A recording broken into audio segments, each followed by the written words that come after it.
നമ്മളിന്ന് പഠിക്കുന്നത് സൂറത്തുന്നാസ് ആണ്. ഞാൻ സൂചിപ്പിച്ചു വിശുദ്ധ ഖുർആനിലെ ഏറ്റവും അവസാനത്തെ അധ്യായമാണ് സൂറത്തുന്നാസ്. ഖുർആനിൽ 114 അധ്യായങ്ങളാണുള്ളത്. അതിലെ 114ാമത്തെ അധ്യായം വളരെ ചെറിയ സൂറത്താണ്, എല്ലാവർക്കും മനഃപ്പാടമുള്ള സൂറത്താണ്. ഈ സൂറത്ത് അവതരിച്ചത് മക്കയിലാണ് എന്നാണ് പ്രബലമായ അഭിപ്രായം. മദീനയിലാണ് എന്ന് അഭിപ്രായപ്പെട്ട പണ്ഡിതന്മാരുമുണ്ട്. ഞാൻ അതിൻ്റെ ആഴങ്ങളിലേക്ക്, അതിൻ്റെ വിശാലമായ ചർച്ചകളിലേക്ക് പോകുന്നില്ല. വലിയ ചർച്ചകൾ ആ വിഷയത്തിൽ പണ്ഡിത ലോകത്തുണ്ട്. വിശുദ്ധ ഖുർആനിലെ ഈ ആയത്തുകൾ, ഈ സൂറത്ത് അവതരിച്ചത് മദീനയിലാണ് എന്നും മക്കയിലാണ് എന്നും പറഞ്ഞുകൊണ്ടുള്ള അഭിപ്രായ വ്യത്യാസങ്ങൾ, രണ്ട് അഭിപ്രായങ്ങളും കാണാം.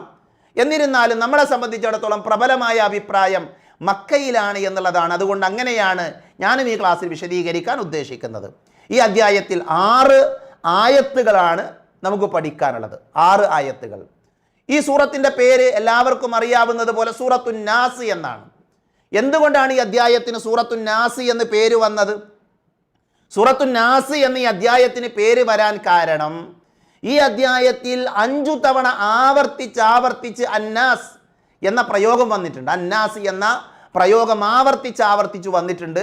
അതുകൊണ്ടാണ് ഈ സൂറത്തിന് സൂറത്തുന്നാസ് എന്ന് പേര് വന്നത് എന്ന് പണ്ഡിതന്മാർ വിശദീകരിച്ചത് കാണാൻ സാധിക്കും. അതേപോലെ തന്നെ ഈ അധ്യായത്തിൻ്റെ മറ്റൊരു പേര് ഇതിലെ 1ാമത്തെ ആയത്താണ്. ഒരുപാട് ഹദീസുകളിൽ നമുക്ക് കാണാൻ സാധിക്കും ഖുൽ അഊദു ബിറബ്ബിന്നാസ്, ഖുൽ അഊദു ബിറബ്ബിന്നാസ് എന്ന ആ ഒരു പേര് ഈ സൂറത്തിനുണ്ട് എന്ന് ഹദീസുകളുടെ അടിസ്ഥാനത്തിൽ നമുക്ക് മനസ്സിലാക്കാൻ സാധിക്കുന്നുണ്ട്. എന്താണ് അതിൽ 1ാമത്തെ ആയത്താണ്. അതുകൊണ്ട് തന്നെ ആ സൂറത്തിനെ പറയുമ്പോൾ പല സ്ഥലങ്ങളിലും ഹദീസുകളിൽ അത് പ്രയോഗിച്ചത് കാണാൻ സാധിക്കും. അതേപോലെ തന്നെ ഈ സൂറത്തും മറ്റു ചില സൂറത്തുകളും കൂടെ ഒരുമിച്ച് ചേരുമ്പോൾ വേറെ ചില പേരുകൾ ഈ സൂറത്തിനുണ്ട്. മുഅവ്വിദതൈൻ അല്ലെങ്കിൽ മുഅവ്വിദാത്ത് എന്നൊക്കെ പറയും. മുഅവ്വിദതൈൻ എന്നതുകൊണ്ട് ഉദ്ദേശിക്കുന്നത് സൂറത്തുൽ ഫലഖും സൂറത്തുൻ നാസുമാണ്. മുഅവ്വിദതൈൻ 2 സൂറത്തുകൾ, ഇസ്തിആദ അള്ളാഹുവിനോട് അഭയതേട്ടത്തിനുള്ള സൂറത്തുകൾ. മുഅവ്വിദതൈൻ, മുഅവ്വിദാത്ത് എന്ന് പറയുമ്പോൾ അതിൽ സൂറത്തു ഇഖ്ലാസും കൂടെ വരും. അപ്പോൾ മുഅവ്വിദാത്ത് എന്ന് പറഞ്ഞാൽ അത് സൂറത്തുൽ ഇഖ്ലാസ് ഉണ്ട്, ഫലഖുണ്ട്, നാസുണ്ട്. മുഅവ്വിദതൈൻ എന്ന് പറയുമ്പോൾ അത് സൂറത്തുൻ നാസും അതേപോലെ തന്നെ സൂറത്തുൽ ഫലഖുമാണ് എന്ന് പണ്ഡിതന്മാർ വിശദീകരിച്ചിട്ടുണ്ട്. എന്തുകൊണ്ടാണ് മുഅവ്വിദതൈൻ അല്ലെങ്കിൽ മുഅവ്വിദാത്ത് എന്നൊക്കെ ഈ അധ്യായത്തിന് പേര് വരാൻ കാരണം? മഹാനായ അബൂ സഈദ് അൽ ഖുദരി റളിയല്ലാഹു അൻഹു ഉദ്ധരിക്കുന്ന ഹദീസിൽ കാണാം, നബി സല്ലല്ലാഹു അലൈഹി വസല്ലമ അള്ളാഹുവിനോട് ജിന്നുകളിൽ നിന്നും അതേപോലെ തന്നെ കണ്ണേറുകളിൽ നിന്നുമൊക്കെ, മനുഷ്യരുടെ കണ്ണേറുകളിൽ നിന്നുമൊക്കെ അള്ളാഹുവിൻ്റെ പ്രവാചകൻ സല്ലല്ലാഹു അലൈഹി വസല്ലം അള്ളാഹുവിനോട് കാവൽ ചോദിച്ചിരുന്നു. യതഅബ്ബദു മിനൽ ജാനി വഅയ്നിൽ ഇൻസാൻ എന്ന് ഹദീസുകളിൽ കാണാൻ സാധിക്കും. അപ്പം അതിന് പ്രത്യേകമായ രീതിയിലുള്ള സൂറത്തൊന്നുമില്ല. എന്നാൽ ഹത്താ നസലത്തിൽ മുഅവ്വിദതാൻ ഈ 2 സൂറത്തുകൾ സൂറത്തുൽ ഫലഖും സൂറത്തുൻ നാസും അവതരിച്ചപ്പോൾ നബി സല്ലല്ലാഹു അലൈഹി വസല്ലമ മുമ്പ് നിർവഹിച്ചിരുന്ന കാവൽ തേട്ടങ്ങൾ ഒഴിവാക്കുകയും ഈ 2 സൂറത്തുകളെ കാവൽ തേട്ടത്തിന് വേണ്ടി, അഭയതേട്ടത്തിന് വേണ്ടി ഉപയോഗിക്കുകയും ചെയ്തു. ഇതാണ് ഏറ്റവും നല്ല കാവൽ തേട്ടം എന്ന് മനസ്സിലാക്കി. അങ്ങനെയാണ് പണ്ഡിതന്മാർ അതിനെ വിശദീകരിച്ചിട്ടുള്ളത്. അപ്പോൾ സൂറത്തുന്നാസ് നമുക്ക് കാവൽ ചോദിക്കാനുള്ള അധ്യായമാണ്, നമുക്ക് കാവൽ തേടാനുള്ള അധ്യായമാണ്. എന്തിൽ നിന്നാണ്? അതൊക്കെ ഇൻഷാ അല്ലാഹ് ഞാൻ വിശദീകരിക്കാം. ഈ സൂറത്ത് എവിടെയൊക്കെയാണ് പാരായണം ചെയ്യേണ്ടത്? ഈ സൂറത്ത് പാരായണം ചെയ്യേണ്ട ചില സ്ഥലങ്ങൾ പ്രത്യേകമായി നബി സല്ലല്ലാഹു അലൈഹി വസല്ലമ പഠിപ്പിച്ചിട്ടുണ്ട്. ഞാനിത് പറയുമ്പോൾ നിങ്ങൾ ഓരോരുത്തരും ആലോചിക്കണം, നമ്മുടെ ജീവിതത്തിൽ ഈ സൂറത്ത് എവിടെയൊക്കെ നമ്മൾ പാരായണം ചെയ്യാറുണ്ടോ? കേവലം നമ്മൾ കേട്ടുപോയാൽ പോരാ. ഞാൻ ആദ്യമേ സൂചിപ്പിക്കുന്നുണ്ട്, നമ്മൾ ഈ ഖുർആൻ ക്ലാസ്സിലൂടെ ഉദ്ദേശിക്കുന്നത് നമ്മുടെ ജീവിതത്തിലേക്ക് ചില കാര്യങ്ങൾ കൊണ്ടുവരാനാണ്. വിശുദ്ധ ഖുർആനിൽ ഒരു അധ്യായം പഠിക്കുമ്പോൾ ആ അധ്യായത്തിൽ നിന്ന് എന്താണ് എൻ്റെ ജീവിതത്തിലേക്ക് ഞാൻ കൊണ്ടുവരേണ്ടത്? അത് നമ്മൾ ഓരോരുത്തരും ആലോചിക്കേണ്ട വിഷയമാണ്. ഏതായത്താണ് നമ്മളെ സ്വാധീനിക്കുന്നത്? നമ്മൾ ചിന്തിക്കേണ്ട വിഷയമാണ്. ഈ സൂറത്തുമായി ബന്ധപ്പെട്ട് അല്ലെങ്കിൽ നമ്മൾ പഠിക്കുന്ന ഒരു സൂറത്തുമായി ബന്ധപ്പെട്ട് എന്തുണ്ട് എനിക്ക് ചെയ്യാൻ എന്ന് നമ്മൾ പരിശോധിക്കണം.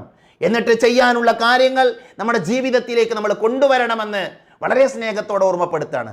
അപ്പോൾ ഈ സൂറത്ത് പാരായണം ചെയ്യേണ്ട സ്ഥലങ്ങളിൽ ഒന്ന്, എല്ലാ നിർബന്ധ നമസ്കാരങ്ങളുടെയും ശേഷം ഈ സൂറത്ത് പാരായണം ചെയ്യാൻ നബി സല്ലല്ലാഹു അലൈഹി വസല്ലമ പഠിപ്പിച്ചിട്ടുണ്ട്. മഹാനായ ഉഖബത്ത് ബിൻ ആമിർ റളിയല്ലാഹു അൻഹു ഉദ്ധരിക്കുന്ന ഹദീസിൽ കാണാം, അമറനി റസൂലുള്ളാഹി സ്വല്ലല്ലാഹു അലൈഹി വസല്ലം, പ്രവാചകൻ സ്വല്ലല്ലാഹു അലൈഹി വസല്ലമ ഞങ്ങളോട് കൽപ്പിച്ചിട്ടുണ്ട്, എന്നോട് കൽപ്പിച്ചിട്ടുണ്ട്. എന്താണ്? അൻ അഖ്റഅ ബിൽ മുഅവ്വിദതൈനി ഫീ ദുബിരി കുല്ലി സ്വലാത്തിൻ, എല്ലാ നമസ്കാരത്തിൻ്റെ ശേഷവും മുഅവ്വിദത്തൈനി പാരായണം ചെയ്യാൻ. സൂറത്തുൻ നാസും ഫലക്കും മറ്റ് ഹദീസുകളിൽ മുഅവ്വിദാത്തുണ്ട്, ഇഖ്ലാസും ഉണ്ട്. ഇൻഷാ അല്ലാഹ് അത് പഠിക്കുമ്പോൾ നമുക്ക് പറയാം. ഇപ്പം നമ്മൾ സൂറത്തുൽ ഫലക്ക് നാസാണ് പഠിക്കുന്നത്. അതുകൊണ്ട് തന്നെ ഈ സൂറത്ത് നിർബന്ധ നമസ്കാരങ്ങളുടെ പിറകെ ശേഷം പാരായണം ചെയ്യേണ്ട അധ്യായമാണ്. എല്ലാ നിർബന്ധ നമസ്കാരങ്ങളുടെയും ശേഷം ഈ അധ്യായം പാരായണം ചെയ്യണം. അപ്പം അതാണ് ഒരു സന്ദർഭം. അതേപോലെ തന്നെ അബ്ദുല്ലാഹിബ്നു ഹുബൈബ് റളിയല്ലാഹു അൻഹു അദ്ദേഹം ഉദ്ധരിക്കുന്ന ഒരൽപ്പം സുദീർഘമായ ഹദീസിൽ അദ്ദേഹം പറയുകയാണ്, ഞങ്ങൾ നബി സല്ലല്ലാഹു അലൈഹി വസല്ലമയുടെ കൂടെ കടുത്ത ശക്തമായ മഴയും അതേപോലെ തന്നെ ഇരുട്ടുമൊക്കെയുള്ള ഒരു സന്ദർഭത്തിൽ നബി സല്ലല്ലാഹു അലൈഹി വസല്ലമയുടെ കൂടെ ഞങ്ങളിങ്ങനെ യാത്ര ചെയ്യാൻ, നബിയുടെ കൂടെയാണ് ഞങ്ങളുള്ളത്. അപ്പം നബി സല്ലല്ലാഹു അലൈഹി വസല്ലമ പ്രവാചകൻ സല്ലല്ലാഹു അലൈഹി വസല്ലമയോട് ഞങ്ങൾ നമസ്കരിക്കാൻ വേണ്ടി ആവശ്യപ്പെട്ടു. അപ്പം നബി സല്ലല്ലാഹു അലൈഹി വസല്ലമ ഞങ്ങളോട് പറയാൻ വേണ്ടി പറഞ്ഞു, ഞങ്ങളോട് എന്തെങ്കിലുമൊക്കെ പറയാൻ വേണ്ടി പറഞ്ഞു. അപ്പം എന്താണ് പറയേണ്ടത്? ഞങ്ങളൊന്നും പറഞ്ഞില്ല. അപ്പം നബി ചോദിക്കുന്നത്, നിങ്ങൾ പറഞ്ഞോ? അപ്പം അവർ പറഞ്ഞില്ല, ഞങ്ങളൊന്നും പറഞ്ഞിട്ടില്ല. എന്താണ് പറയേണ്ടത്? മാ ഖൂലു, ഞങ്ങൾ എന്താണ് നബിയെ പറയേണ്ടത്? അപ്പോൾ നബി സല്ലല്ലാഹു അലൈഹി വസല്ലമ പറഞ്ഞു കൊടുക്കുന്നുണ്ട്, ഖുൽ ഹുവല്ലാഹു അഹദ് വൽ മുഅവ്വിദതൈനി ഹീന തുംസി വതുസ്ബിഹു ثلاث مرات യക്ഫീക മിൻ കുല്ലി ഷൈഇൻ. അതാണ് രണ്ടാമത്തെ സ്ഥലം.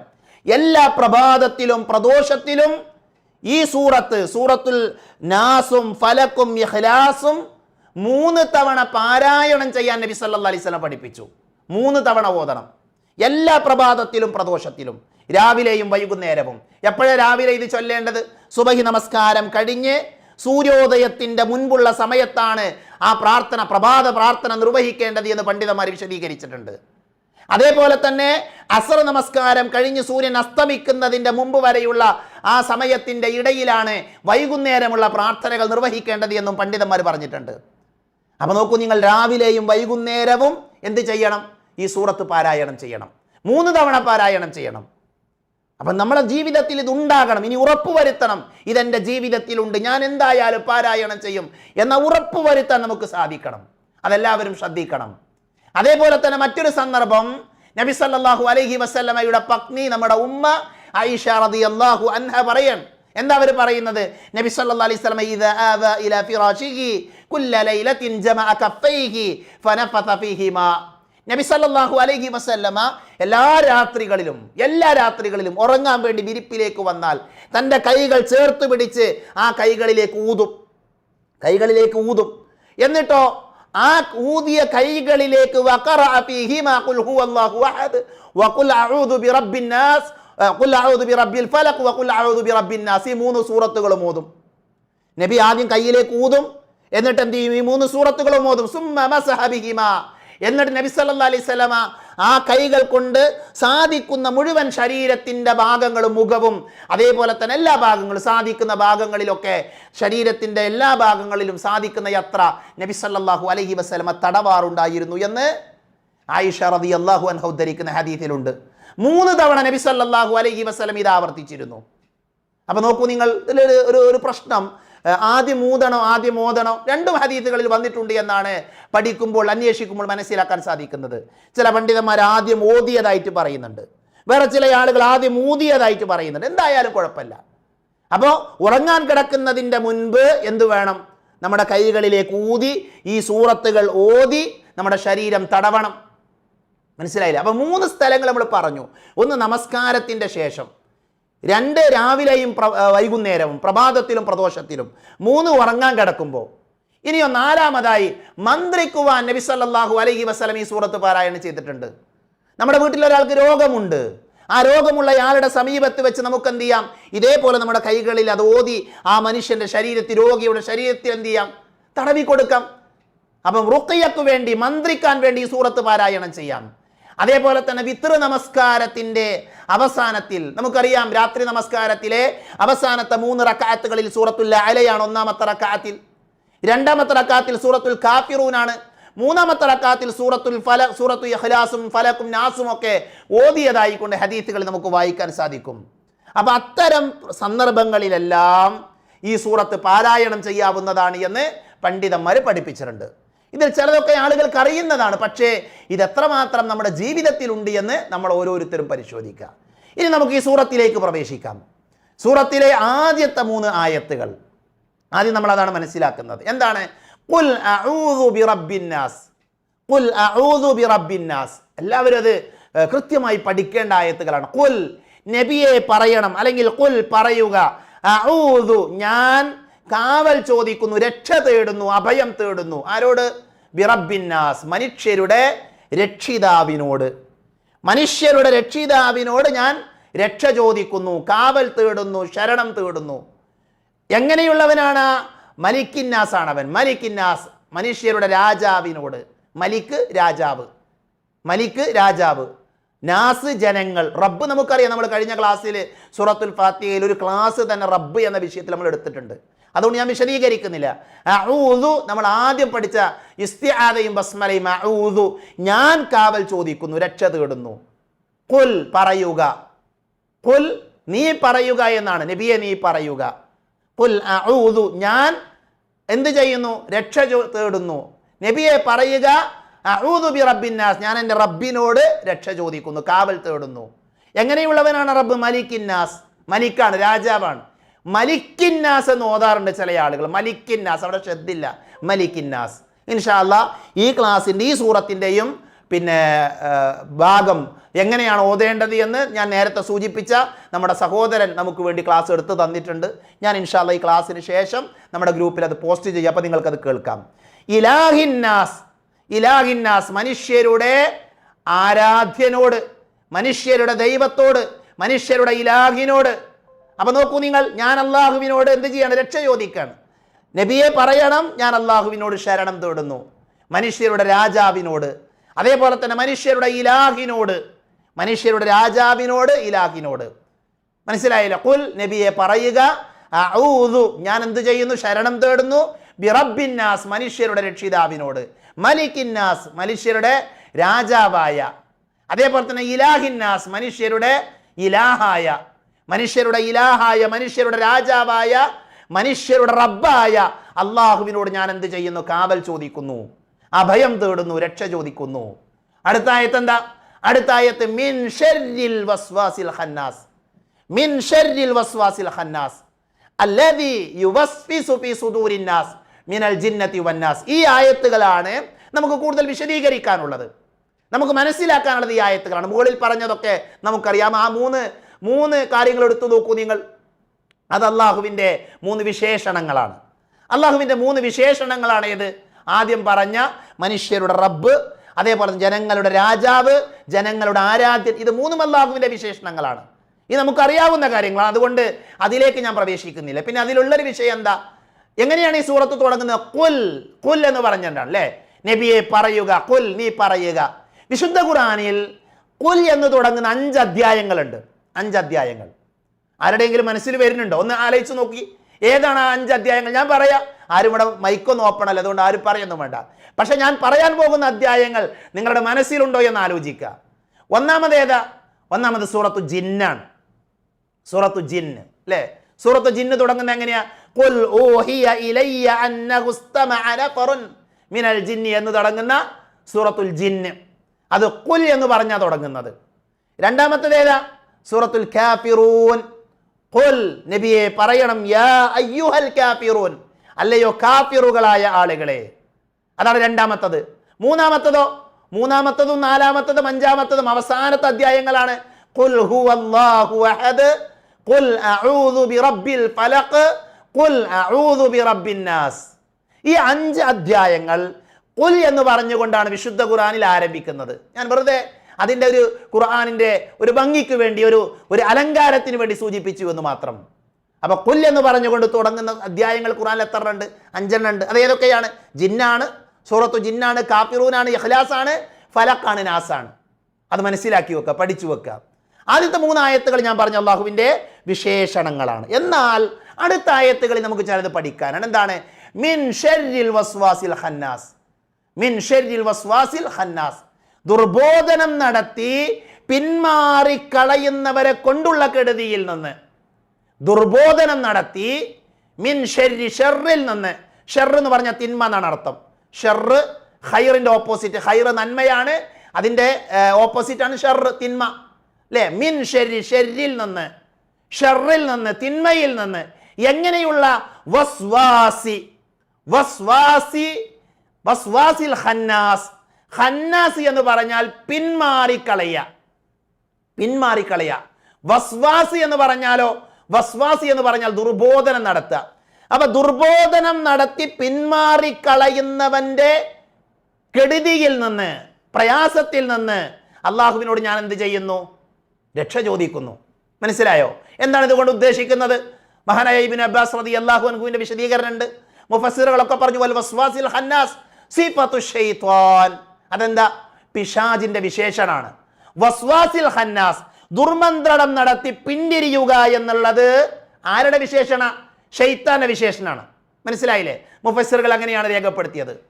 പറയേണ്ട ആവശ്യമില്ല. ഇനി നോക്കൂ, നിങ്ങൾ ആ പദത്തിന്റെ പ്രത്യേകത നോക്കൂ. നിങ്ങൾ എന്താ പദം? മിൻ ശർരിൽ വസ്വാസി ആവർത്തിച്ചു വരാണ്. വാ സീന്, വീണ്ടും വാവ്, വീണ്ടും സീന്. വസ്വാസ് അവിടെ എന്ത് ചെയ്യുന്നു? അറബിയിലെ ആ പദം അത് ആവർത്തിച്ചു വരികയാണ്. അതിന് നമുക്ക് പഠിക്കാനുള്ളതെന്നറിയോ? ആ പദം പോലെ തന്നെ പിശാചിന്റെ പ്രത്യേകതയാണ്. എന്ത് ചെയ്യും? പിശാച് ആവർത്തിച്ച് വസ്വാസ് ഉണ്ടാക്കിക്കൊണ്ടിരിക്കും. ഒരു തവണ വസ്വാസ് ഉണ്ടാക്കിയ പിശാച് അവസാനിപ്പിക്കൂല. പിന്നെന്താ? അവൻ എന്ത് ചെയ്യും? ദുർമന്ത്രണം നടത്തിക്കൊണ്ടിരിക്കും. നിരന്തരം വസ്വാസ്. ഈ പദം പഠിപ്പിക്കുന്നത് തന്നെ ആവർത്തിച്ച് വസ്വാസ് ഉണ്ടാക്കുക എന്നുള്ളതാണ്. അറബി ഭാഷയിലെ ചില പ്രയോഗങ്ങളുണ്ട് ഇതുപോലെയുള്ള. എന്താ സൽസല? ആവർത്തിച്ചു വരുന്നല്ലേ? ഭൂമി ആവർത്തിച്ചുള്ള ചലനം. ഭൂമിയുടെ ആവർത്തിച്ചുള്ള ചലനത്തിനാണ് സൽസല എന്ന് പറയാ. അതേപോലെ പിന്നെ ജൽ, അതേപോലെ തന്നെ ഖൽ, അങ്ങനെയുള്ള ചില പ്രയോഗങ്ങൾ ആവർത്തിച്ചു വരുന്നതിനെ സൂചിപ്പിക്കാൻ ഉപയോഗിക്കുന്ന പദങ്ങൾ നമുക്ക് കാണാൻ പറ്റും. അപ്പൊ സഹോദരങ്ങളെ, ഇവിടെ എന്താ അർത്ഥം?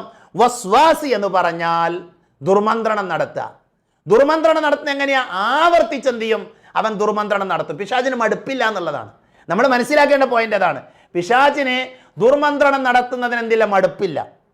മനസ്സിലായോ? ഞാനൊരു ഉദാഹരണം പറഞ്ഞുതരാം പിശാചിനെ പെട്ടെന്ന് മനസ്സിലാക്കാൻ വേണ്ടിയിട്ട്. നമ്മൾ ഖുർആൻ ക്ലാസ്സിലുള്ളത്, ഞാൻ പല ആളുകൾക്കും പേഴ്സണലായിട്ട് മെസ്സേജ് അയച്ചു. നിങ്ങളുടെ പരിചയത്തിലുള്ള ആളുകൾക്കൊക്കെ നമ്മുടെ ക്ലാസ്സിനെ കുറിച്ച് അറിയിക്കണം, ഇതിലേക്ക് ആളുകളെ ക്ഷണിക്കണം. കാരണം ഒരാൾ വന്ന് പഠിച്ചാൽ നമുക്കതിൻ്റെ കൂലി കിട്ടും, അല്ലേ? അങ്ങനെ നമ്മൾ കുറേ ആളുകൾ, ഒരുപാട് ആളുകൾക്ക് അയച്ചു. നമ്മുടെ ഗ്രൂപ്പ് ശ്രദ്ധിച്ചാൽ കാണാം, ഇന്നലെയും അതേപോലെ തന്നെ ഇന്നുമായി കുറേ ആളുകൾ ഗ്രൂപ്പിലേക്ക് ആഡ് ചെയ്തിട്ടുണ്ട്. എന്നാൽ നമ്മൾ മെസ്സേജ് അയച്ച ഒരാൾ, ആ മെസ്സേജ് അയച്ച ഒരാൾ പ്രതികരിക്കണില്ല, അല്ലെങ്കിൽ നമ്മൾ നേരിട്ട് വിളിച്ചു പറഞ്ഞ ഒരാൾ പ്രതികരിക്കണില്ല. എന്തായിരിക്കും നമ്മുടെ നിലപാട്? ഒരു ആത്മാർത്ഥത കൊണ്ട് ഒരു വട്ടം കൂടെയൊക്കെ നമ്മൾ പറയും, അല്ലേ? 1 or 2 വട്ടമൊക്കെ പറയും നമ്മൾ. എന്നിട്ടും അവർ കേൾക്കണില്ലെങ്കിൽ നമ്മൾ എന്താ പറയാ? ഓൻ പോയി പണി നോക്കട്ടെ, ഇൻ്റെ ആവശ്യം, ഞാൻ അവന് വേണ്ടിയല്ല വിളിച്ചത്, അവൻ വരാഞ്ഞിട്ടല്ലേ, ഞാൻ ചെയ്തിട്ടില്ലേ, അല്ലേ? ഇതല്ലേ നമ്മുടെ ചിന്താഗതി. പക്ഷെ പിശാച് അങ്ങനെയല്ല. പിശാചിന്റെ പണി എന്താ? ഖാല ഫബിമാ അഗ്വൈതനി ലഅഖഉദന്ന ലഹും സിറാതകൽ മുസ്തഖീം ثم لآتينهم من بين أيديهم ومن خلفهم وعن أيمانهم وعن شمائلهم ولا تجد أكثرهم شاكرين. അതാ പിശാചിനെ കുറിച്ച് നമ്മൾ മനസ്സിലാക്കേണ്ടത്. പിശാചിന് മടുപ്പില്ല സഹോദരങ്ങളെ, പിശാചിന് മടുപ്പില്ല സഹോദരികളെ. മനുഷ്യർ സഞ്ചരിക്കുന്ന നേരായ വഴികളിൽ അവൻ കാത്തിരിക്കുന്നതാണ്. എന്നിട്ടോ അവരുടെ മുന്നിലൂടെ ചെല്ലും, അവരുടെ പിന്നിലൂടെ ചെല്ലും. അവരുടെ പിന്നിലൂടെ ചെല്ലും, അവർ പിന്തിരിഞ്ഞാലോ തിരിഞ്ഞു പോരില്ല പിശാച്. അവരുടെ മുന്നിലൂടെ ചെല്ലും, പറ്റൂലെങ്കിൽ അവർ കേൾക്കുന്നില്ലെങ്കിൽ അവരുടെ പിറകിലൂടെ ചെല്ലും, അതിന് പറ്റുന്നില്ലെങ്കിൽ ഇടതുവശത്തിലൂടെ വലതുവശത്തിലൂടെ എല്ലാ ഭാഗത്തിലൂടെയും നിരന്തരം പിശാച് എന്ത് ചെയ്യും? മനുഷ്യനെ വഴിതെറ്റിക്കാൻ വേണ്ടി ചെല്ലുന്നതാണ്. മനസ്സിലായില്ലേ? അതാണ് പിശാചിന്റെ സ്വഭാവം, അതാണ് പിശാചിന്റെ രീതി. അതാണ് അള്ളാഹു പറയുന്നത് ഇവിടെ എന്താ? വസ്വാസ് ഉണ്ടാക്കുന്ന, നിരന്തരം വസ്വാസ് ഉണ്ടാക്കുന്ന പിശാചിൽ നിന്ന് ഞാൻ അള്ളാഹുവിനോട് എന്ത് ചെയ്യുന്നു? കാവൽ ചോദിക്കുന്നു, അല്ലേ? പിന്നെ അതിലെ പദം എന്താ? ഖന്നാസ്. എന്താ ഖന്നാസ് എന്ന് പറഞ്ഞാൽ? ഖന്നാസ് എന്ന് പറഞ്ഞാൽ യഥാർത്ഥത്തിൽ പിന്തുക, മടങ്ങുക എന്ന അർത്ഥത്തിലൊക്കെയാണ് ഉപയോഗിക്കുക. തെളിഞ്ഞ ശേഷം എന്ത് ചെയ്യുക? മറയുക. തെളിഞ്ഞ ശേഷം മറയുക. വിശുദ്ധ ഖുർആനിലെ പിന്നെ ഒരായത്ത്, ആകാശത്തുള്ള നക്ഷത്രങ്ങളെ കുറിച്ച് അല്ലാഹു പറയുന്നത് സൂറത്തുൽ തക്വീറിൽ. ആകാശത്തുള്ള നക്ഷത്രങ്ങളെ കുറിച്ച് എന്താ? ഫലാ ഉഖ്സിമു ബിൽ ഖുന്നസ്, ഫലാ ഉഖ്സിമു ബിൽ ഖുന്നസ്. പിൻവാങ്ങിപ്പോകുന്നവനെ അഥവാ നക്ഷത്രങ്ങളെ കൊണ്ട് ഞാൻ സത്യം ചെയ്തു പറയുന്നു. അവിടെ എന്താ പ്രയോഗിച്ച? ഖുന്നസ്. ഖുന്നസ് പറഞ്ഞ എന്താ? പിൻവാങ്ങിപ്പോകുന്നവ. അവിടെ നക്ഷത്രങ്ങളാണ് ഉദ്ദേശം. എന്നാൽ ഇവിടെ പിശാചിനെ കുറിച്ച് പറഞ്ഞത് ഹന്നാസാണ്. അവൻ ഹന്നാസാണ്. എന്താ ഹന്നാസ് എന്ന് പറഞ്ഞാൽ അവന് കുഴപ്പമൊക്കെ ഉണ്ടാക്കും, തിരിപ്പൊക്കെ ഉണ്ടാക്കും, എല്ലാ ഷെറിലേക്കും നമ്മളെ വിളിക്കും. എന്നിട്ട് പിശാജ് എന്ത് ചെയ്യും? വസ്വാസ് ഉണ്ടാക്കിയിട്ട് പിശാജ് പിന്തിരിയും. മനസ്സിലായില്ലേ? ഇതെന്തിനാ അങ്ങനെ പറഞ്ഞത്? പിശാജ് നമ്മൾ മനസ്സിലാക്കാൻ വേണ്ടിയിട്ടാണ്. പിശാജ് നമ്മൾ കൃത്യമായിട്ട് പഠിക്കാൻ വേണ്ടിയിട്ടാണ്. പിശാജ് നോക്കൂ നിങ്ങൾ, പിശാജിന് ബാങ്ക് വിളി ഇഷ്ടമല്ല. ബാങ്ക് വിളിക്കുമ്പോൾ പിശാജ് എന്ത് ചെയ്യും? പിന്തിരിയും. മനസ്സിലായോ? പിശാജ് പിന്തിരിയും. ബാങ്ക് വിളി കഴിഞ്ഞാൽ പിശാജ് വീണ്ടും വരും. ഇഖാമത്ത് വിളിക്കുമ്പോൾ പിശാജ് വീണ്ടും ഓടിപ്പോകും. എന്നിട്ട് ഇഖാമത്ത് വിളി കഴിഞ്ഞാൽ പിശാജ് വീണ്ടും വരും. അപ്പൊ മനുഷ്യരെ തെറ്റിക്കാൻ വേണ്ടി പിശാജ് വരും. ചില സമയങ്ങളിൽ പിശാജ് പിന്തിരിയും. മനസ്സിലായോ? പടച്ച റബ്ബിനെ കുറിച്ചുള്ള സ്മരണയുണ്ടാകുമ്പോൾ അവൻ പിന്തിരിയുമെന്ന് നമ്മൾ ഇതിൽ നിന്ന് മനസ്സിലാക്കണം. പിശാചിൽ നിന്ന് രക്ഷയാഗ്രഹിക്കുന്നവർ എന്താ ചെയ്യേണ്ടത്? അവർ അള്ളാഹനെ സ്മരിച്ചാൽ മതി. മഹാനായ ഇബ്നു അബ്ബാസ് റളിയല്ലാഹു അൻഹു അദ്ദേഹം ഈ വസ്വാസിൽ ഖന്നാസിനെ കുറിച്ച് വിശദീകരിക്കുമ്പോൾ അദ്ദേഹം പറയുന്നുണ്ട്. എന്താണ്? അദ്ദേഹം പറയാണ് അശ്ശൈത്വാനു ജാസിമുൻ അലാ ഖൽബി ഇബ്നി ആദം. എന്താ അദ്ദേഹം പറയുന്നത്? മനുഷ്യരുടെ മനസ്സിൽ ദുർബോധനം വാരിക്കോരി നിറക്കാൻ പിശാച് മനുഷ്യന് അടുത്തുകൂടും, ആദമിന്റെ മക്കളുടെ അടുത്തുകൂടും. എന്നിട്ടോ ഫഇദാ സഹാ വഗഫല വസ്വസ. മനുഷ്യൻ അള്ളാഹുവിനെ കുറിച്ചുള്ള സ്മരണയിൽ നിന്ന് അകന്നാൽ, അവൻ ഗഫലത്തിലായാൽ പിശാച് എന്ത് ചെയ്യും? പിശാച് ദുർബോധനം നടത്തും. വഇദാ ദക്കറല്ലാഹ്, എന്നാൽ അള്ളാഹുവിനെ അടിമകൾ ഓർത്താൽ ഖനസ, അവൻ എന്ത് ചെയ്യും? പിന്തിരിയും. പിശാച് പിന്തിരിയും. ഇതാണ് പിശാചിന്റെ സ്വഭാവം. അപ്പൊ നമുക്ക് എന്ത് ചെയ്താൽ മതി? നമ്മൾ നിരന്തരം അള്ളാഹുവിനെ ഓർത്താൽ മതി. നമ്മൾ നിരന്തരം അള്ളാഹുവിനെ സ്മരിക്കുക. അപ്പൊ എന്ത് ചെയ്യാൻ പറ്റും? പിശാചിന്റെ ഉപദ്രവങ്ങളിൽ നമുക്ക് രക്ഷപ്പെടാൻ പറ്റും. അതുകൊണ്ടാണ് നബി പറഞ്ഞു, വീട്ടിൽ കയറുമ്പോൾ നിങ്ങൾ എന്ത് പറഞ്ഞോളൂ? ബിസ്മില്ലാ എന്ന് പറഞ്ഞോളീൻ. ഇദാ ദഖല അർ-റജുലു ബൈതഹു ഫദക്കറല്ലാഹു ഇൻദ ദുഖൂലിഹി വഇൻദ തആമിഹി ഖാല ശൈത്താൻ ലമബീത ലക്കും വല അശാ. നമ്മൾ കേട്ട ഹദീസാണ് അല്ലേ? ഒരാൾ വീട്ടിൽ പ്രവേശിക്കുന്ന സമയത്ത് അള്ളാഹനെ ഓർത്തു. അവന്റെ വീട്ടിൽ പ്രവേശിക്കുമ്പോൾ അവൻ അള്ളാഹനെ ഓർത്ത് ബിസ്മില്ലാ എന്ന് പറഞ്ഞു. ഭക്ഷണം കഴിക്കുമ്പോൾ അവൻ ബിസ്മില്ലാ എന്ന് പറഞ്ഞു. അപ്പൊ ശൈത്താൻ പറയുന്ന ലമബീത ലക്കും വല അശാ, എനിക്കിന്ന് ഇവിടെ താമസിക്കാനും പറ്റൂല, ഇവിടെ നിന്ന് എനിക്ക് ഉറക്കമല്ല, ഭക്ഷണമല്ല. എന്നാലോ ഒരാൾ പ്രവേശിച്ചു, അയാൾ അള്ളാഹനെ ഓർത്തില്ല. അവന്റെ വീട്ടിൽ പ്രവേശിച്ചപ്പോഴും ഭക്ഷണം കഴിച്ചപ്പോഴും അവൻ അള്ളാഹനെ ഓർത്തില്ല. അപ്പൊ ശൈത്താൻ പറയുന്നത് എന്താ? അദ്റക്തുമുൽ മബീത്ത്, ഞാൻ എന്ത് ചെയ്തു? താമസ സ്ഥലം കണ്ടെത്തി. അതേപോലെ തന്നെ അശ കണ്ടെത്തി, ഭക്ഷണം കണ്ടെത്തി. എനിക്കൊന്നും ഇവിടെ ഭക്ഷണമുണ്ട്, താമസ സ്ഥലമുണ്ട്. അതുകൊണ്ട് ആ വീട്ടിൽ പ്രവേശിക്കുമ്പോൾ എന്ത് ചെയ്യുക? ബിസ്മി ചൊല്ലിക്കോളി. വീട്ടിൽ പ്രവേശിക്കുമ്പോൾ ബിസ്മില്ല എന്ന് പറഞ്ഞ് കയറിയാൽ പിശാച് ഓടിപ്പോകും. മനസ്സിലായില്ലേ? ഭക്ഷണം കഴിക്കുമ്പോൾ ബിസ്മില്ല പറയണം, ഇല്ലെങ്കിൽ പിശാച് ഇടപെടും. ഭാര്യ ഭർത്തൃ ബന്ധം നടക്കുമ്പോൾ ബിസ്മില്ല പറയണം. ഞാൻ ഓരോന്നും വിശദീകരിക്കുന്നില്ല, എല്ലാം ബിസ്മി ചൊല്ലി തുടങ്ങാം. അഥവാ അള്ളാഹുവിനെ കുറിച്ചുള്ള സ്മരണ നിലനിർത്തിയാൽ നമുക്ക് എന്ത് ചെയ്യാൻ പറ്റും? പിശാചിന്റെ ഉപദ്രവങ്ങളിൽ നിന്ന് മാറി നിൽക്കാൻ പറ്റും. പിശാചിന്റെ ഉപദ്രവങ്ങളിൽ നിന്ന് മാറി നിൽക്കാൻ പറ്റും. അതിന് എന്ത് വേണമെന്നറിയോ? ദിക്റുകളും ദുആകളും നമ്മുടെ ജീവിതത്തിൽ ഉണ്ടാകണം. ദിക്റുകളും ദുആകളും ഉണ്ടാകണം. നമുക്കൊക്കെ എത്ര പ്രാർത്ഥനകൾ അറിയാം? നമുക്ക് എത്ര പ്രാർത്ഥനകൾ നമ്മൾ പഠിച്ചിട്ടുണ്ട്? നമ്മൾ ആലോചിക്കണം. ഏതൊക്കെ പ്രാർത്ഥന നമുക്കറിയാം? നമസ്കാരത്തിൻ്റെ തക്ബീർ മുതൽ തസ്ലീം വരെയുള്ള ഒരുപാട് പ്രാർത്ഥനകളുണ്ട്, അർത്ഥസഹിതം. എത്ര ആളുകൾക്കറിയാം? ആലോചിച്ചാൽ മതി. പ്രഭാതത്തിൽ 24ഓളം പ്രാർത്ഥനകളുണ്ട് സ്വഹീഹായത്. എത്ര ആളുകൾക്കറിയാം? അതേപോലെ വൈകുന്നേരം പ്രദോഷത്തിൽ പ്രാർത്ഥനയുണ്ട്, ഉറങ്ങാൻ കിടക്കുമ്പോൾ പ്രാർത്ഥനയുണ്ട്.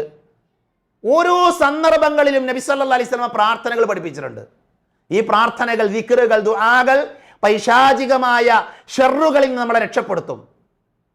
അപ്പം പ്രാർത്ഥന പഠിക്കണം, പ്രാർത്ഥനകൾ പഠിക്കാനുള്ള അവസരം ഉണ്ടാക്കണം. ഇൻഷാ അല്ലാഹ് നമ്മൾ പ്രാർത്ഥന പഠിക്കാനുള്ള അവസരം ഉണ്ടാക്കുകയാണ്. എൻ്റെ പ്രിയപ്പെട്ട സുഹൃത്ത് സ്നേഹിതൻ ഹാഫിൽ ഷാക്കിർ സ്വലാഹിയുടെ നേതൃത്വത്തിൽ ഇൻഷാ അല്ലാഹ് വരുന്ന ഏതാനും ദിവസങ്ങൾക്കുള്ളിൽ നമ്മളൊരു പ്രാർത്ഥന പഠന ക്ലാസ് കൂടെ ആരംഭിക്കുകയാണ്. അത് ഇതേപോലെ നിന്നിട്ടുള്ളൊരു ക്ലാസ് അല്ല, അത് വാട്സപ്പിൽ പഠിക്കാൻ ആഗ്രഹമുള്ള ആളുകൾക്ക് മാത്രം ജോയിൻ ചെയ്യാം. ഒരു ദിവസം അല്ലെങ്കിൽ ആഴ്ചയിൽ 2-3 പ്രാർത്ഥനകൾ അദ്ദേഹം പഠിപ്പിക്കും. അതിൻ്റെ ടെക്സ്റ്റ് ഉണ്ടാകും, അതിൻ്റെ വോയിസ് ഉണ്ടാകും, അത് നിങ്ങൾ പഠിക്കുക. അങ്ങനെ ഒരു സംവിധാനം ഇൻഷാ അല്ലാഹ് നമ്മൾ ഉദ്ദേശിക്കുന്നുണ്ട്. നമ്മുടെ സുഫ്രാഉൽ ഇസ്ലാം യൂട്യൂബ് ചാനലിലൂടെ നമ്മൾ ഉദ്ദേശിക്കുന്നുണ്ട്. അപ്പോൾ താല്പര്യമുള്ള ആളുകൾക്ക് അതിൽ ചേരാം, എന്നിട്ട് പഠിക്കുക. എന്തിനാ? പൈശാചികമായ ഉപദ്രവങ്ങളിൽ നിന്ന് നമുക്ക് രക്ഷപ്പെടാനുള്ള വഴിയാണ്. മനസ്സിലായില്ലേ? അപ്പോഴാ പിശാച് പിന്മാറുക. നോക്കൂ നിങ്ങൾ, ബദറിന്റെ രംഗം, ബദറിന്റെ ചരിത്രം നോക്കൂ നിങ്ങൾ. ബദർ യുദ്ധത്തിന്റെ സാഹചര്യമൊക്കെ നമുക്കറിയാം, ഞാൻ വിശദീകരിക്കുന്നില്ല. ബദർ യുദ്ധത്തിൽ നബിയും സഹാബത്തും കച്ചവട സംഘത്തെ തടയാൻ പോയതാണ്. ആയുധമല്ല, സൗകര്യങ്ങളില്ല. എന്നാൽ ശത്രുക്കളോ അവരുടെ അടുക്കൽ എല്ലാം ഉണ്ട്. പക്ഷെ നബിയും സഹാബത്തും പിന്മാറിയ വാർത്തയറിഞ്ഞ് അബൂജഹലിന്റെ നേതൃത്വത്തിലുള്ള ശത്രുക്കളായ ആളുകൾ അവർ തിരിച്ചു പോവുകയാണ്. എന്നാൽ പിശാച് അവരെന്ത് ചെയ്തു? ആവേശം കൊള്ളിച്ചു. സുറാക്കയുടെ കോലത്തിൽ, സുറാക്കയുടെ രൂപത്തിൽ പിശാച് അവിടേക്ക് വന്നു. ഞാനിത് പറയുമ്പോൾ ചില ആളുകൾക്ക് തോന്നും, സുറാക്കന്റെ കോലത്തിലോ സുറാക്കയുടെ രൂപത്തിൽ പിശാച് വന്നുവെന്നോ? അപ്പൊ പിശാചിന് രൂപം മാറാൻ പറ്റുമോ? പിശാചിനെ കുറിച്ച് കുറേ സംശയങ്ങൾ ആളുകൾക്കുണ്ട്. ഇൻഷാ അല്ലാഹ് നമ്മുടെ അടുത്ത ക്ലാസ് അതാണ്. നമ്മുടെ ഈ ഖുർആൻ ക്ലാസ്സിൽ സൂറത്തു നാസ് പഠിക്കുമ്പോൾ സ്വാഭാവികമായിട്ടും പൈശാചികമായ ചില കാര്യങ്ങൾ, പിശാചുമായി ബന്ധപ്പെട്ട കാര്യങ്ങൾ പഠിക്കാണ്ട്, മനസ്സിലാക്കാണ്ട്. അതുകൊണ്ട് തന്നെ സൂറത്തുൽ ഫലക്ക് എടുക്കുന്നതിൻ്റെ മുമ്പ് നമ്മൾ അടുത്ത ക്ലാസ്സിൽ പിശാചിൻ്റെ ഉപദ്രവം എന്താണ്, പിശാചിന് രക്ഷപ്പെടാനുള്ള വഴികൾ എന്തൊക്കെയാണ്, പിശാച് ഏതൊക്കെ രീതിയിലൂടെ നമ്മളെ ശല്യപ്പെടുത്തും, പിശാചിന് രൂപം മാറാൻ പറ്റുമോ, അതിന് പ്രമാണങ്ങളുടെ പിൻബലമുണ്ടോ, അതൊക്കെ ഇൻഷാ അല്ലാഹ് നമുക്ക് അടുത്തൊരു ക്ലാസ്സിൽ നമുക്ക് വിശദീകരിക്കാം. അതിൻ്റെ അറിയോ, നമ്മുടെ സുരക്ഷയ്ക്ക് വേണ്ടിയിട്ടാണ്. ഒരു ശത്രു ഉണ്ട് എന്ന് പറഞ്ഞിട്ടേ ദാ പിശാച് നിങ്ങളുടെ ശത്രുവാണെന്ന് പറഞ്ഞിട്ട് നബി സല്ലല്ലാഹു അലൈഹി വസല്ലം മിണ്ടാതിരുന്നക്കല്ല, ആ ശത്രുവിനെ പരാജയപ്പെടുത്താനുള്ള എല്ലാ വഴിയും പറഞ്ഞു തന്നിട്ടുണ്ട്. ആ ശത്രു കടന്നു വരുന്ന വഴി, വരുമ്പോൾ എങ്ങനെയാണ് ആ ശത്രുവിനെ നേരിടേണ്ടത്, എന്താണ് ആയുധം, ഇതൊക്കെ പഠിപ്പിച്ചിട്ടുണ്ട്. അത് നമുക്ക് അടുത്ത ക്ലാസ്സിൽ നമുക്ക് വിശദീകരിക്കാം. അപ്പൊ ബദർ യുദ്ധത്തിന്റെ സന്ദർഭത്തിൽ സുറാക്കയുടെ രൂപത്തിൽ പിശാച് വന്നു.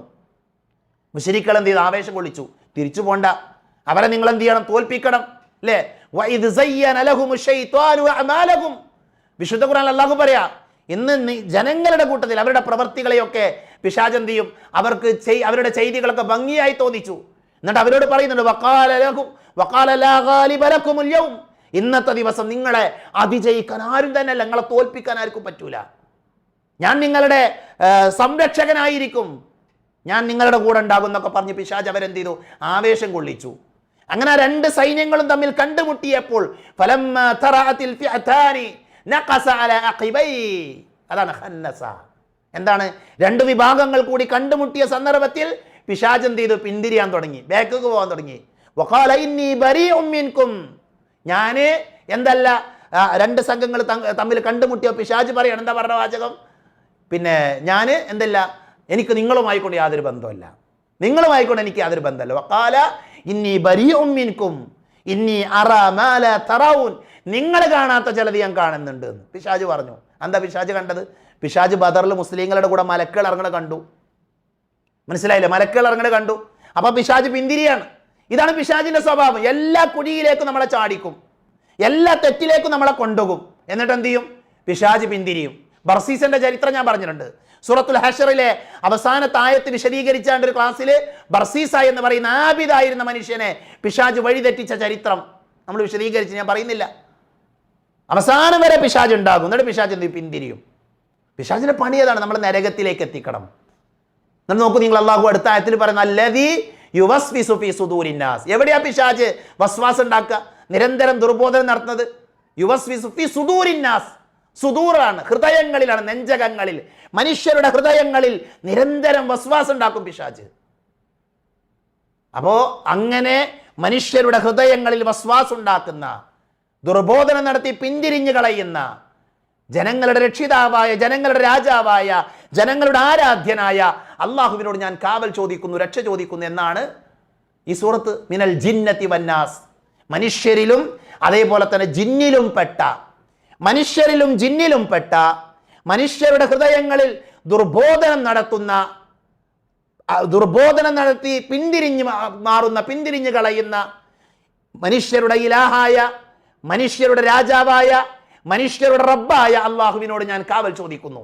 ഇതാണ് ഈ സൂറത്തിന്റെ അർത്ഥം. മനസ്സിലായില്ലേ സഹോദരങ്ങളെ? ഇത് നമ്മൾ പഠിക്കണം. ഖുൽ അഊദു ബിറബ്ബിന്നാസ് മലിക്കിന്നാസ് ഇലാഹിന്നാസ് മിൻ ശർരിൽ വസ്വാസിൽ ഖന്നാസ് അല്ലദീ യുവസ്വിസു ഫീ സുദൂരിന്നാസ് മിനൽ ജിന്നതി വന്നാസ്. പിശാച് നമ്മളെ വഴിതെറ്റിക്കും. എല്ലാ മേഖലകളിലൂടെയും പിശാച് വഴിതെറ്റിക്കാൻ വേണ്ടി പരിശ്രമിച്ചുകൊണ്ടിരിക്കും. അതുകൊണ്ട് എന്ത് വേണം? പിശാചിന്റെ ഉപദ്രവങ്ങളെക്കുറിച്ച് നമ്മൾ പഠിക്കണം. ഞാൻ ഇന്നത്തെ ക്ലാസ് ഇവിടെ അവസാനിപ്പിക്കാൻ. പിശാച് കടന്നു വരുന്ന വഴി, പിശാച് രക്ഷപ്പെടാനുള്ള വഴികൾ, അതേപോലെ തന്നെ പിശാചിന്റെ ഉപദ്രവങ്ങൾ, ഇതൊക്കെ നമുക്ക് ഇൻഷാ അല്ലാഹ് അടുത്ത തിങ്കളാഴ്ച ഈ സമയത്ത് നമുക്ക് ചർച്ച ചെയ്യാം.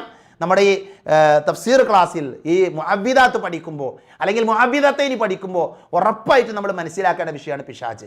അതുകൊണ്ട് ആ വിഷയങ്ങളെല്ലാം ഉൾക്കൊള്ളിച്ചുകൊണ്ട് നമുക്ക് എന്ത് ചെയ്യാം? അടുത്ത ക്ലാസ്സിൽ അത് ചർച്ച ചെയ്യാം. അല്ലാഹു സുബ്ഹാനഹു വ തആല കാര്യങ്ങൾ കൃത്യമായി പഠിക്കാനും മനസ്സിലാക്കാനും നമ്മെ എല്ലാവരെയും അനുഗ്രഹിക്കുമാറാകട്ടെ. അറിഞ്ഞുമറിയാതെയും നമ്മുടെ ജീവിതത്തിൽ സംഭവിച്ചു പോയ ചെറുതും വലുതുമായ എല്ലാ തെറ്റുകുറ്റങ്ങളും അള്ളാഹു പുറത്തു മാപ്പാക്കി തരുമാറാകട്ടെ. രോഗം കൊണ്ട് ബുദ്ധിമുട്ടുന്ന ധാരാളം ആളുകളുണ്ട്. അള്ളാഹു എല്ലാവർക്കും ശിഫ കൊടുക്കുമാറാകട്ടെ. നമ്മുടെ ക്ലാസ്സിൽ തന്നെ, നമ്മുടെ പഠിതാക്കളിൽ തന്നെ ധാരാളം ആളുകൾ പ്രാർത്ഥിക്കണമെന്ന് വസിയത്ത് ചെയ്തിട്ടുണ്ട്. പല രീതിയിലുള്ള പ്രയാസങ്ങൾ അനുഭവിക്കുന്ന ആളുകൾ. അള്ളാഹു എല്ലാവർക്കും പരിപൂർണമായ ആഫിയത്ത് പ്രദാനം ചെയ്യുമാറാകട്ടെ.